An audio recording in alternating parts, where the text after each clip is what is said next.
कुमार यादव वो ये कह रहे हैं कि कठमुल्ला देश के लिए खतरा है क्योंकि यही दंगा फैलाते हैं। अब आप सोचो, पहले तो आप नाम को सोचो। जिस नाम के पीछे उत्तर प्रदेश के हमारे मुसलमान भाई ऐसे दीवाने हैं कि भैया मेरा उद्धार तो यही कर सकता है। वास्तविकता यह है कि वो समाज आज 70% नहीं 80% मैं कहता हूं कि कट्टर हो चुके हैं और कट्टरता को समर्थन करते हैं। और जहां तक माननीय न्यायाधीश महोदय का मामला है तो मैं तो इतना ही परमपिता परमेश्वर से कहूंगा कि इन्हें सद्बुद्धि दे, क्योंकि जिस मुकाम पे ये बैठे हैं, न्यायाधीश की कुर्सी है, वो उम्मीदें होती हैं आपसे लोगों की, लेकिन जिस शब्दों का आपने इस्तेमाल किया है ये स्वस्थ लोकतंत्र के लिए ठीक नहीं है। वो व्यक्ति जिसके कंधे पे लोकतंत्र की हिफाजत करने की मजबूत जिम्मेदारी है, अगर पत्रकारिता गलत हो तो चाबुक कौन चलाएगा? न्यायपालिका। विधायिका गलत हो, चाबुक कौन चलाएगा? न्यायपालिका। कार्यपालिका गलत हो, चाबुक कौन चलाएगा? तो न्यायपालिका। जब न्यायपालिका ही गलत हो जाए तो क्या करना चाहिए? क्या करना चाहिए? वो तो ये कह रहे हैं मुझे जज के तौर पर ना लिया जाए, एक समाज के तौर पर लिया जाए। आप जब तक उस न्यायाधीश की कुर्सी पे बैठे हो, आपके हर शब्द का एक महत्व है। अगर आज पंडित मनमोहन झगामा कुछ बोल रहा है तो वो पंडित मनमोहन झगामा नहीं बोल रहा है। बिहेव टू ऑल इंडिया मजलिस इत्तेहाद मुस्लिमीन। मेरे हर गलत व्यवहार का, हर गलत शब्दों का असर हमारी पार्टी पे पड़ेगा और पार्टी कतई हमें बर्दाश्त नहीं करेगी। मिनट से पहले बाहर का रास्ता दिखाने का कार्य करेगा। उसी तरीके से कॉलेजियम को, जो इनकी कॉलेजियम है, उस कॉलेजियम को चाहिए था तत्काल संज्ञान ले माननीय सुप्रीम कोर्ट महोदय और उन्हें बाइज्जत रिजाइन करने की का आदेश दे। जब खुलेआम ऐसे बोल रहे हो तो फैसले कैसे सुनाते होंगे? ये तो मैं कहना चाह रहा हूं आपसे कि जिस पद पे वो बैठे हैं उस पर कोई चाबुक नहीं चला सकता, न न्याय, न विधायिका, न कार्यपालिका, न पत्रकारिता। सिर्फ हम संदेश दे सकते हैं उनको कि आपका ये व्यवहार गलत है, लेकिन उन पर चाबुक चलेगा।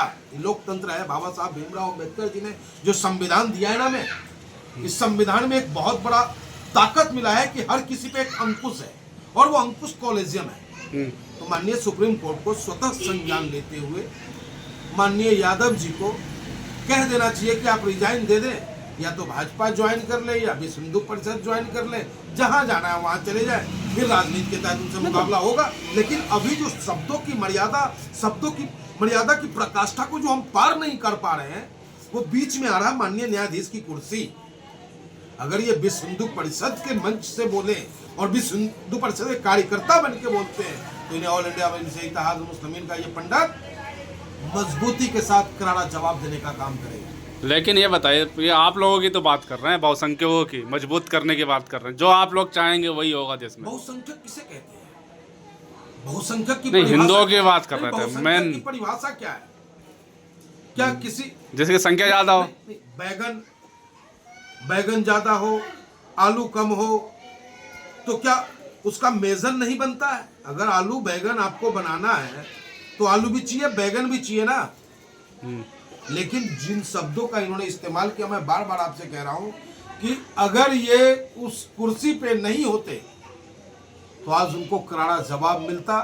बस हम तो संविधान के दायरे में, संविधान की बात हमारा नेता करता है, संविधान की बात हम करते हैं और संविधान के दायरे में रहकर के हर जुल्मी के खिलाफ मजबूती के साथ जंग लड़ना जानते हैं। क्या लगता है दंगाई होते हैं, ये उनकी नजरों में है। कठमुल्ला क्या होता है हमें ये बता दिया। कठमुल्ला किसे कहते हैं या पोंगा पंडित किसे कहते हैं? यही होगा ना, कठमुल्ला और पोंगा पंडित, जहां तक मेरी अपनी समझ कहती है। लेकिन कहा गया है कि मुल्ला अगर है वो और नमाजी है वो तो इज्जत के काबिल है। अगर वो पंडित है, उसके सर पे तिलक है, चुटिया है और उसे मंत्र का ज्ञान है तो वो भी पूजनीय है। तो ऐसे शब्दों का इस्तेमाल ऐसी कुर्सी पे बैठा व्यक्ति करे तो समझो कि वो देश को एक करने की बात करेगा, उससे कोई उम्मीद करेगा न्याय की या जाति धर्म के नाम पे वो फैसला सुनाने का काम करेंगे। ऐसे ही लोग तो बैठे हैं जो निचली अदालतों में जो रीट याचिका दायर होने से पहले आदेश देने के लिए कलम तैयार रहता है, जांच का सर्वे का। लेकिन भला हो, हम सबकी मांग, हिंदुस्तान की आवाम की यह मांग माननीय सुप्रीम कोर्ट ने सुना और उसे सुनने से रोक दिया गया कि भाई आप इसको नहीं सुनोगे। तो ऐसी मानसिकता भैया तो हाई कोर्ट ही है, तो हाई कोर्ट में तो ऐसे जज फिर से बैठे हैं। इनको इस्तीफा देना होगा, इनको इस्तीफा देना होगा और सम्मान के साथ इनसे सुप्रीम कोर्ट सम्मान के साथ रिजाइन ले और स्वतः ही इनको जिस पार्टी में जाना है, राजनीति करना है, मुल्ला कटमुल्ला करना है, ये करे, फिर आकर के फिर इनको तो क्या अब जज भी राजनीति करने लगे हैं क्या? क्योंकि सवाल को घेरों में लगातार कुछ फैसलों से घिरे हैं, चाहे सीजीआई हो। देखिए, राजनीति तो हर किसी के घर से ही राजनीति शुरू होती है। अगर घर में हम दो भैया हैं तो वहाँ राजनीति शुरू होती है। आप ये ना कहें कि राजनीति कहाँ नहीं होता, राजनीति हर जगह होता है, लेकिन राजनीति होनी चाहिए ना कि राजनीति होनी चाहिए। लोकतंत्र में राजनीति के लिए जगह है, राजनीति के लिए जगह नहीं है। जो राजनीति की सोच रखता हो, जो तानाशाह की सोच रखता हो, उसके लिए इस लोकतंत्र में जगह नहीं। तो वही तो कहता है, जो पंडित जी चाहेंगे वही होगा इस देश में, मतलब जो हिंदू भाई चाहेंगे। पंडित जी चाहेंगे वो कैसे होगा? नहीं, आप कैसे कहते हो ये पंडित जी जो चाहेंगे वो होगा? वो खुदा हो रहे हैं कि जो पंडित जी चाह लेंगे वो होगा। पंडित जी ने क्या ऐसा कहा जिससे कि समाज में इन्फेक्शन फैल गया, हमें बता दिया। यानी कि कमजोर चारा आप लोगों को पंडित जी नजर आता है क्या? जिस दिन बलिदान देने की बात हो चंद्रशेखर आजाद निकलेगा। याद है ना आपको कि उसी चंद्रशेखर आजाद की माँ एक रोटी के लिए भूखा मर रहा था और गांव वाले तक रोटी नहीं खिला रहे थे और उनके पास काकोरी कांड का लूटा हुआ खजाना था। गांव वालों ने पत्र लिखा था कि चंद्रशेखर जी आपकी माँ भूखा मर रही है रोटी के लिए। तो उन्होंने पत्र लिखा कि तुम पूरे गांव वालों से मेरी एक माँ का पेट नहीं पाला जा रहा है और मेरे पास जो खजाना है वो भारत माता को आजाद कराने के लिए खजाना है, इसमें से मैं अपनी माँ को एक रोटी नहीं दे सकता। हाँ, अगर तुम ये कह दो कि मैं रोटी तुम्हारी माँ को नहीं खिला सकता तो मैं अपनी माँ को एक पीतल की गोली ठोक दूंगा। अरे उस पंडित को आप लोग कैसे हल्का लेकर के चल देते हो? पंडित जो कह दिया पंडित, अरे सब यानी कि राम रहीम पंडित ही है, आसाराम पंडित ही है। कौन? नहीं, मतलब हिंदू भाई की बात कर रहा हूँ मैं। पंडित दधीची है जो अपने अस्थि का दान कर देता है। तो आपके बात कर रहे हैं तो आप उन पर गुस्सा हो रहे हैं। नहीं, तो आपने पंडित को कभी मत, ये टारगेटेड पंडित क्यों? जो तानाशाह है, चाहे वो जाट से यादव है, अगर वो अपने से कमजोर को सताता है वो सामंतवादी है।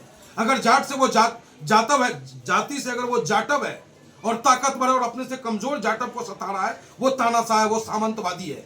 सामंतवादी की परिभाषा ये होनी चाहिए ना कि पंडित होने का मतलब है कि वो सामंतवादी हो गया। अरे पंडित होने का मतलब कुर्बानी देने वाला भी होता है, मुल्ला होने का मतलब कुर्बानी देने वाला होता है। एक इमाम अपने घर का ध्यान नहीं रखता है, वो समाज को सही दिशा देने के लिए मस्जिद में बैठा होता है। और जब सब, और क्या उनको क्या धन दौलत देता है समाज? वही मुस्लिम समाज क्या धन दौलत देता है इमाम साहब को? लेकिन इमाम साहब की ये सोच होती है कि जो नस्लें हैं वो धार्मिक हो, जो नस्लें उनको दिन की जानकारी हो। लेकिन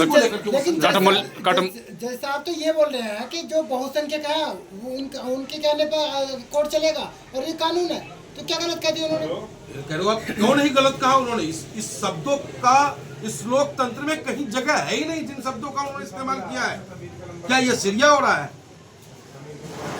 ये रूस हो रहा है, ये चाइना हो रहा है, ये हिंदुस्तान है। इस हिंदुस्तान में सब, इस मिट्टी में सबके खून से ये सना हुआ हिंदुस्तान है। इस तरीके के शब्दों का बोलने की आजादी किसी को, मैं बार बार कह रहा हूं आपसे, उकसाओ मत हमें आप, क्योंकि वो सिर्फ उस कुर्सी पे बैठे हैं। उस कुर्सी का सम्मान ये ऑल इंडिया मजलिस इत्तेहादुल मुस्लिमीन करता है। अगर वो कुर्सी पे बैठा हुआ व्यक्ति नहीं होता, कोई और कटमुल्ला कह के देखो उनको कैसे जवाब देगा। आपको खतरा है कटमुल्ले से? आप भी बहुत रहते हैं, पार्टी में भी हैं। देश मजबूत है कटमुल्लों से, देश मजबूत है, देश की ताकत है वो। ये केवल दंगा फैला सकते हैं, कुछ नहीं कर सकते। बहुत अच्छा सॉफ्ट कॉर्नर आप लोगों ने ढूंढ रखा है कि अगर दंगा करेगा तो सिर्फ मुसलमान करेगा, पत्थर फेंकेगा तो सिर्फ मुसलमान फेंकेगा, कभी बम फटेगा तो सिर्फ मुसलमान फाड़ेगा, और साध्वी प्रज्ञा का नाम लेने में जुबान में कीड़ा लग जाता है आप लोगों को, है? इधर मालेगांव ब्लास्ट में कौन था? यहाँ जो पत्थरबाजी हुई संभल में, क्या एक तरफा पत्थरबाजी हुई? आप लोग क्यों नहीं जांच करते हो?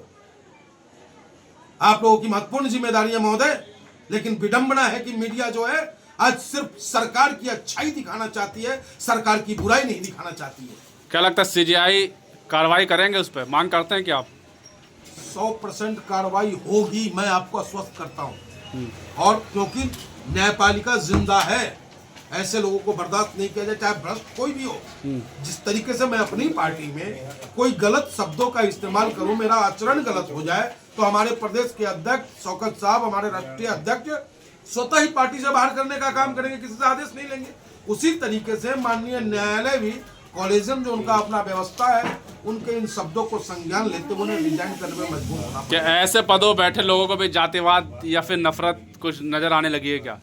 जाति तो जाएगी नहीं, ये मैं आपको बता दूं, जाति किसी की नहीं जाएगी। अगर हमारा नेता लोकसभा में जाता है तो नारे तकबीर अल्लाह अकबर कहता है ना भाई, एक नफरत वाली मैं राजनीति क्या है। कर रहा हूं, जाति नहीं जा सकती, कट्टरपंथी जी बता। कट्टरपंथी खत्म होना चाहिए, क्योंकि कभी मजहब नहीं सिखाता आपस में बैर करना।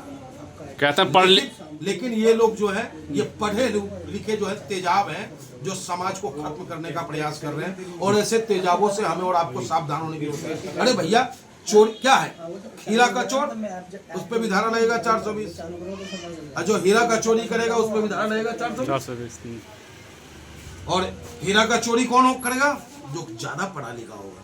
हीरा का चोर तो बेचारा पेट का पका हुआ गरीब मजदूर आदमी, रोटी के लिए नहीं था, उसने एक खीरा तोड़ लिया पड़ोसी के खेत से, उस पर गरीब आदमी पर लहरा बिठ गया, पहरा बिठ गया, डंडा बच गया और मुकदमा दर्ज हो गया। लेकिन जज साहब कह रहे हैं इस देश में एक देश एक कानून चलेगा, यहाँ 3 तलाक और जैसी जो मुस्लिम लॉ नहीं चलेगा यहाँ पे। देखिए, मुस्लिम लॉ क्या संविधान में चल रहा है? अरे मुस्लिम लॉ क्या कहता है, शरिया क्या कहता है? क्यों लोगों को बरगला रहे हो यारो? क्यों हिंदुस्तानियों को आपस में टकराने पे मजबूर कर रहे हो? शरिया यही है ना कि भाई आपको नमाज पढ़ना है, जो धार्मिक जो पद्धतियां हैं वो शरिया आपको बताने का कार्य करता है। हम सनातन धर्म में जो वेद है, ग्रंथ है, वो अब जैसे हमें गणेश जी का पूजा करना है तो हम क्या करेंगे? हनुमान जी का मंत्र तो पढ़ेंगे नहीं, हम कहेंगे प्रणम्य शीर्षा देवम गौरी पुत्रम विनायकम। हनुमान जी का पढ़ना होगा तो कहेंगे अतुलित बलिधामम हिम शैलावदेयम धनुष किसानम ज्ञानी नमग्न। महादेव का पढ़ना होगा, कहेंगे नमः मिशम मिशान निर्वाण रूपम विभुम व्यापकम ब्रह्मा वेद स्वरूपम। तो संस्कार है ये हमारा। उसी तरीके से शरिया क्या है यार? शरिया आपको सही रास्ते पे चलने का मार्ग ही तो बताता है। कह रहे हैं एक देश एक कानून, ना तो इसका विरोध ना आरएसएस करती है, ना बजरंग दल करती है, ना विश्व हिंदू परिषद करता है। ये कौन होते करने वाले? आरएसएस कौन है? कौन है आरएसएस? क्या है वो? तोप है, रफाल है। अरे भैया संगठन ही है ना, बहुत से संगठन सड़कों पे घूमते हैं। विश्व हिंदू परिषद के कार्यक्रम में जाते हैं। बात अगर हम करेंगे प्राइम मिनिस्टर की करेंगे, बात हम करेंगे गृह मंत्रालय की करेंगे, बात हम करेंगे किसी सांसद ने अगर ऐसा बोलो, ठीक है, अपना अपना दुकान सबका चल रहा है, चला रहे हैं। 5,000 संगठन हमारे हिंदुस्तान में, किसी के पास 50 आदमी है, किसी के पास 5,000 आदमी। लेकिन अगर आप ऐसा विरोध करेंगे तो आपको ही जयचंद बोल दिया जाएगा। देखिए कि आप लोगों की वजह से ही योगी मोदी कुछ कर नहीं पा रहे, हिंदू राष्ट्र नहीं बन रहा है। न कल था हिंदू राष्ट्र, न आज है, न आगे होने का है। ये पहले सुन लो आप, ये देश संविधान से चलेगा, संविधान ही पूरक है और संविधान में ही हम सब खुश हैं। ठीक है, धन्यवाद।